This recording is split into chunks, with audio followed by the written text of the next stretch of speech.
Hey, it's Desiree, and this is a conversation about Jesus. So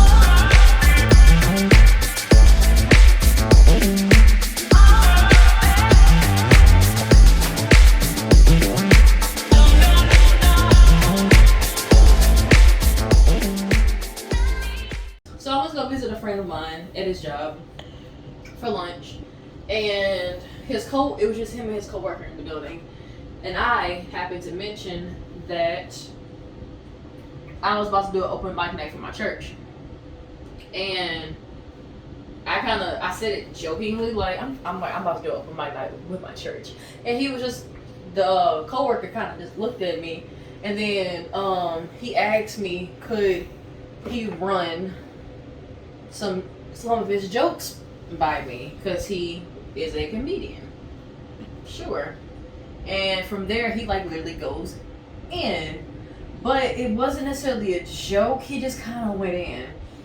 He literally was like, anybody that believes that Mary, who was a virgin, conceived a child without ever having sexual intercourse with her betrothed Joseph, and said child is also the Son of God, God in the flesh, is for better wording, an idiot.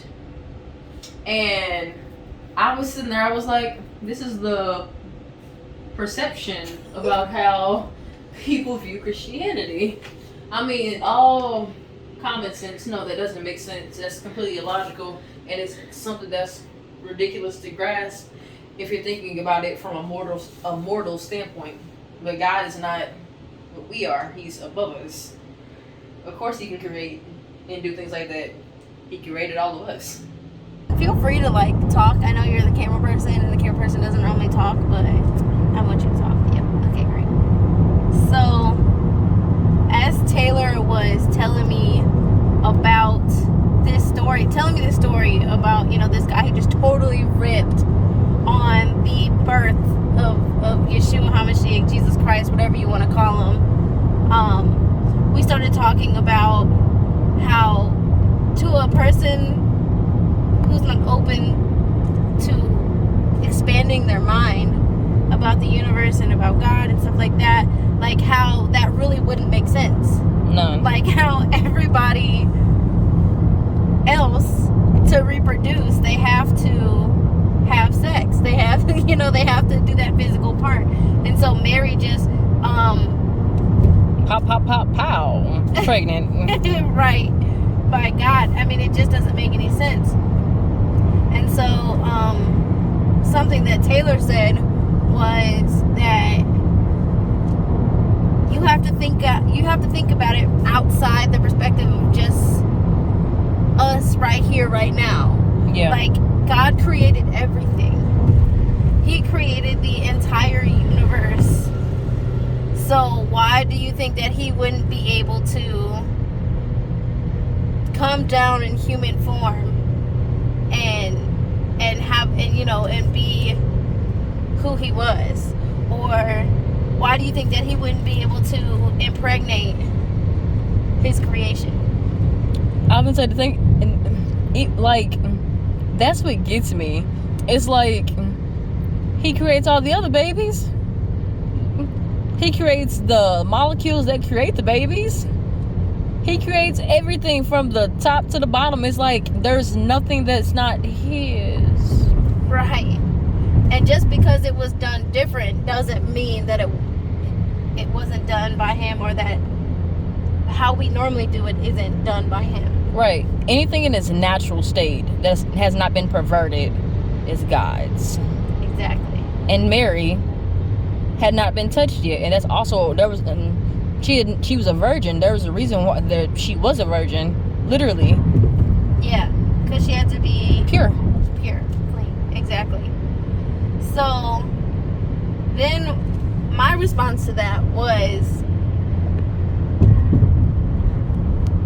God created the laws of the universe. God created the laws of the land, of the earth, the physical laws, literally like physics, like gravity and all that. Like he created everything, and he doesn't have to follow those rules, but he decided to follow those rules and to understand what we're going through.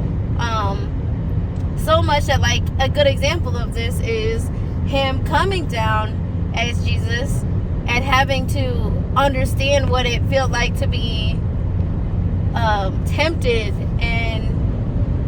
and like Taylor was saying, he could have came and did whatever he wanted. He could have did all the highlights of being a human and then left. You know, legit be like, oh, I get it now. Yeah, I see it. No, he didn't do any. He literally came down, tempered his own anger. Like, who does that? An all-powerful God. That just shows us, like, how much that he cares about us. Like, more than it. I don't want to say more than, but like, just in the fact that he followed his own physical laws of coming down as a human to operate on this realm when he didn't necessarily have to, but also to come and experience our pain, our feelings of loss, our feelings of hurt, misunderstanding, all that. And then on top of it, like, because we got those feelings from him, he felt those as God, but to feel it in this human fleshy suit, yeah, to feel it in that way, and to feel like what it feels like to burn your hand, and just the crazy stuff that we don't really think about as being human. He came and felt all of the pain, all of the weakness. Can you imagine? This is not where I plan to go, but can you imagine, like, the weakness that he felt that he probably was not used to? He's God. I mean, he is literally the creator of everything, and he went in this fragile, weak body, this powerless body. I won't say powerless, but comparatively probably felt very powerless. Yeah. For us. And so then we got on the subject of, you know, understanding why he did that. And I was saying what helped me was, this is something that Robert said on his channel, was that in the Old Testament, God was using people. So he would use the prophets, he would use, Moses, he would use the judges, things like that. But every single time, either they failed him, or they did fail him, or before they could even fail him, the people killed him. So he was like, I just got to go do it myself. But to do that, to operate on this realm, to operate on this plane of existence, you have to have a body. Which is why demons are always trying to possess people and stuff like that, because to get your will done on this earth, you have to have a body. Now, he's God. He could have went around that. But he decided to go with it and create a body and become human and become flesh for us. And that's just, I don't know. That made it hit different for me. Yeah. It really did. For me, that hit different. And then what I said earlier, just the self-discipline. Yeah. That most of us complain about not having, for him to come down here and act appropriate, act like one of us, when he could have bent this whole mug out of shape. Like, could have been kicking it. He could have been, like, literally, like, for me, just the self-discipline alone, to not, and not even just to kick it, to not utilize those powers for his own selfish gain. Yeah. He, like, you don't have to. There's so much more that you could do past that. Like, besides be a servant to us. Literally. To wash people's feet. Like, shoot, to be crucified. People beating you, and you literally could, like, splice all of them. You could do it. It could be like poof, they were never even here. Yep. Erase them from like history, like they never existed. Like, but like you didn't do any of that. He is wild. Yeah, he even had to feel what it felt like to be betrayed. Right? Like by someone close and personal. Like, I know for me that's one of my deepest wounds. Like, from friends and family members betraying me, and so to think that he put himself through that for us willingly. And the level of betrayal, insane. I gotta say this. Y'all probably not gonna like it though. Also, the level of petty. To come down here and be like, I did it. Why you complaining? Like, it's just put it in your face. Like, you really have no excuse. Yeah. Like, none. And the thing about it is, there's this quote that I saw. I love quotes. That said, oh, not that I saw. My pastor said it. If a choice got you into it, a choice can get you out. You have an option to make a choice every second of every day. And that's literally what he did. Yeah. He kept choosing what he was going to stand here, what he was going to stand on, why he was here, to be committed to his mission, to be tunnel vision, have vision just for what it was that he was here for. Like, that tells you something. Like, we should be about our business. We should be about our Father's business. Like, because he gives us each an assignment. Yeah. And most of us get so caught up and lost in, oh, but this is not what my plan looks like, or but that's Jesus. Yeah, that's where I was with it for a long time. I'm like, well, he was God. But once I realized that, like, I'm just now, I think, grasping what it meant to be fully man and fully God. It wasn't always constant. In some moments he was man. Yeah. And some moments he was God. Yeah. It wasn't always he was both at the same time. Now sometimes he was both at the same time, but a lot of the time through the temptation, because otherwise it wouldn't be real temptation. Yeah. If he wasn't 100% man. Yeah. You can't say he was being tempted if this was something that automatically goes against who he is. But because in that moment, half a mile, use the right lane to stay on I-70 West. In that moment, we apologize for Cheryl. Yeah, who he was a man. Yeah.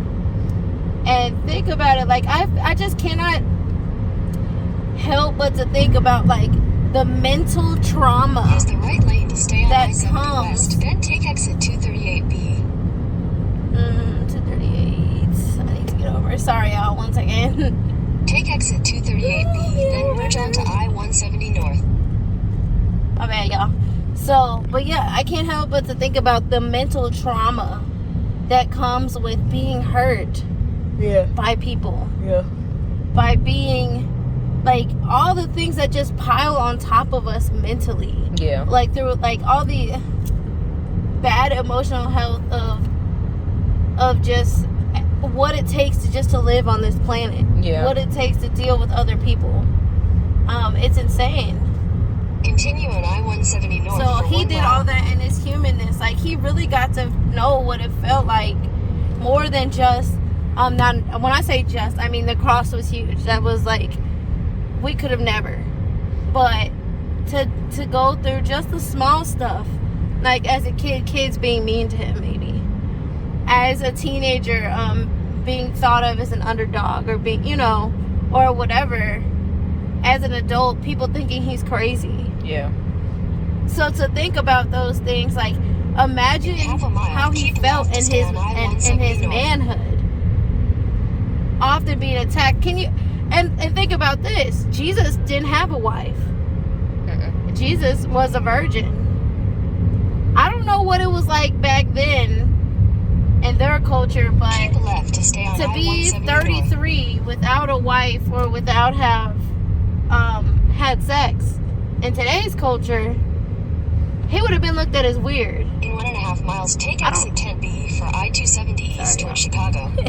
But yeah, I don't exactly know what that looks like in that time period, but I'm sure somebody called him less of a man for it. I don't know. Just thinking about the life of Jesus in more of a human way, instead of thinking, yes, he's my Savior, yes, he's my Lord, yes, he's my God, but to think about what he actually went through. Yeah. It's crazy. Well, didn't have much of a video plan today. We just ended up talking about this, and I wanted to share it with you guys. maybe spark this conversation with somebody else. Get somebody else's perspective on it.